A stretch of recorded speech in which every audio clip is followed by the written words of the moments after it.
Hello, this is Sabrina Young with Young's Daughters Funeral Home and Bereavement Center. This video is the do's and don'ts of funerals and what to say and what not to say. So the do's are going to be a good listener. Offer silent support when it's needed. A lot of times just being in the physical presence of somebody is so important that you don't even have to say anything. Just knowing that somebody is there with them truly helps and makes a difference.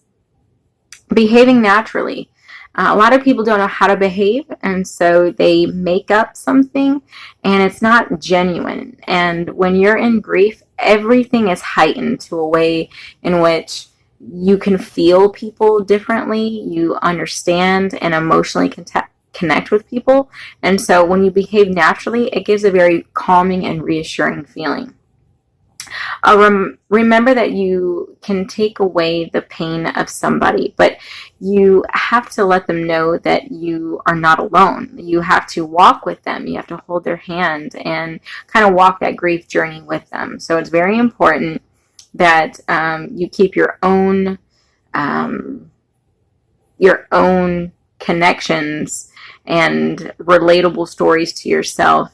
Just know to understand that what they're going through is very specific to them, and as long as you handhold their hands with them, it really just speaks volumes to that person who's grieving. Continue to call and understand that they don't always return the calls right away. That it does take time and it's very emotionally based. So when they are comfortable in talking, they will share. But don't try to pry it out of them or make them feel guilty for not sharing or moving on, because that's not what we want to do. We want to be supportive and let them know that we are here for them, that we do want to hear the story and be comforting to hear the stories.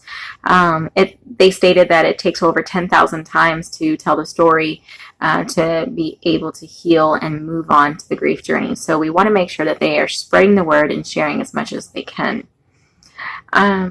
Let's see, just help if you want to.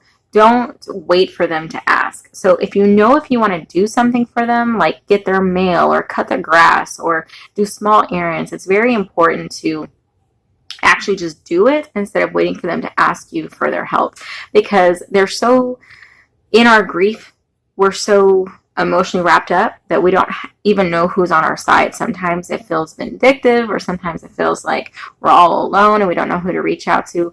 So if you could just know that they are mentally in a tough space, you just do it for them, they will come around to say, oh my gosh, I did notice that, and thank you so much. So just do the acts of kindness just naturally. Bring food to the house without asking. Again, meal train or Calendly or other programs that are out there to schedule. If you have a big family, go ahead and schedule that and let them know that food is on their way, nutrition is on their way. Expect this on Monday, expect this on Tuesday. I'm going to take care of this on Wednesday. So that way they're properly nourished, because a lot of times through grief, we forget to eat. We forget to take care of ourselves. So as long as somebody else is doing that for them, they're going to feel taken care of, and it helps with that grief process. So extend the invitation to them and keep doing it until they feel better. So when you're having these functions at your house, or dinners and potlucks and church gatherings, keep extending the invitation. When they feel that they are able and capable of getting out of the home to actually see somebody else and to feel like they could put a smile on their face, it means the world to them that you even offered and you kept offering. So don't forget to keep offering. Help with children, errands, phone calls, especially after the funeral service. We have a long list that we try to give the family to kind of follow up and keep them active. It is therapeutic, but they do need some help sometimes. So when it's giving the thank you cards to the people that are helping with flowers, or the food, the people that helped with the reception or the repast, please help them fill out the acknowledgement cards to the pallbearers, to the staff, to the funeral home even. A lot of times things get missed or swept underneath the rug, or just, grief will do that to people, and they need somebody to hold their hand. So I encourage you to help them follow up and be patient and understanding. Not everybody grieves the same, and how you think one should grieve through an event might not be what the path that they're on. So just be encouraging and patient and understanding to somebody. Accept the change of emotions. A lot of times people don't know how to process grief. Maybe they are experiencing it for the first time, or this type of grief, because grief comes in many different types. We want to make sure that whatever journey that they are on, that it is accepting and that their support chain is very supportive. Please overlook the mood swings, overlook all of the arguments. It's a very sensitive time for that person who's grieving. But most importantly, just being there, even in silence, is extremely helpful. Allow them to talk about the loss, and as often as they want or as often as they need, because it takes 10,000 times to move through the story, to process it and understand it. So helping them, give them more people to talk to, more avenues to tell their story, doing crafts. And through our bereavement center, we have crafts, we have writing classes to share their story. We have a Toastmasters group. If they can learn to tell that story and be meaningful to them so that they are heard and acknowledged that they are going through what they're going through, that's the most important thing to keep them on that healing and good path. Using the deceased's name is very important to hear. I can't tell you how many times they just want to hear their son's name. They just want to acknowledge that that person had existed, and it's okay to use their name. It's the most comforting and most healing thing to use. And also crying with them is okay. People think that I have to be strong for that person who's crying, but they really just want sympathy. So I encourage you, it's okay to shed a tear, shed tears with them, share a sleeve or tissue or whatever you have. Be in the moment with them. Don't simulate by, oh, I've had somebody and so pass. Oh yeah, my brother just passed, a couple years ago. This is how I coped. Being in that moment with them is 10 times more meaningful that you say, oh my gosh, yes, your brother was a good person and I'm going to miss him dearly with you. I might not have been as close as you are with him, but he left an impression on me and in my life, and I want to be there with you through this. And so being more related in that way as opposed to simulation understanding is twice as much healing. Understanding that there's no timeline for grief.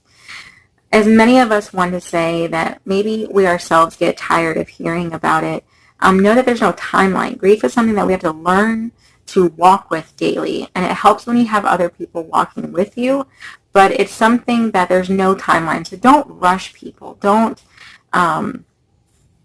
rush. Just understand that it's going to take time. Remember and acknowledge the important dates that are most important to that person also. So their birth dates, their anniversary dates, the death date, special holidays or sports, or say, oh my gosh, I know this person loved this and I want to celebrate. I want to be a Cowboys fan just because he was. And you celebrate with that family to carry on that legacy. It's so important and it's so helpful to do so. Also alerting the family that you'll be maybe doing charity or causes in the name of that person would be meaningful to the family. I know a lady, she baked a cake and she would give it to the nursing home with a story of her son, and it actually helped her. This other lady, she bought 3 different cakes 3 different times a year. She just purchased a birthday cake. Anybody who came in on this day to purchase a birthday cake received a birthday cake in honor of that person's name, just to say happy birthday, because I couldn't buy my son that happy birthday cake. So it's very meaningful to start a charity, to actually physically do something in that honor of that person. And of course, sharing good news with them is important. They can still be happy for others, even though they're on that grief journey. So share good news. Let them in on the world. Let them know what's going on. Don't be afraid to say, oh, they're not even interested, because it's not. It's the farthest from the truth. They want to engage, but emotionally it can be hard. But mentally they think they're engaging. So, let them in on the things. Continue to invite them. And things that we do want to say is, I am sorry for your loss. People say, oh, it's so old, don't say that anymore. But it's true. We are sorry. Like, it hurts us to know that you have lost somebody, especially when you're a close friend and you've lost somebody, or somebody in the community that you are close with, or somebody in your church family even, and you say, I'm sorry, because it sucks. It really does. My thoughts and prayers are with you and your family. So if you are a prayer warrior, let them know that you'll be praying for them. Don't even just say that you're going to pray for them. Grab their hands right then and there and pray with them. Bow your heads, say the prayer, so they know that it's not just something to say. Actually do the act. I can't imagine how you are feeling. Sometimes when we say that, it's because it's unrelatable. I've had so many deaths that occurred to me and my family, my parents. I've lost a lot of friends. One thing that I did not lose has been a child. And so for me, when I say that I can't imagine how you're feeling, it comes from the bottom of my heart. I cannot imagine, because that is the ultimate, loss I feel that parents go through, and that is the most realist thing that I've seen, that no parent should be burying their children. So when you say, I can't imagine how you're feeling, it really enhances that emotional connection. You're not alone, and I am here with you is very important. And how are you really doing? And really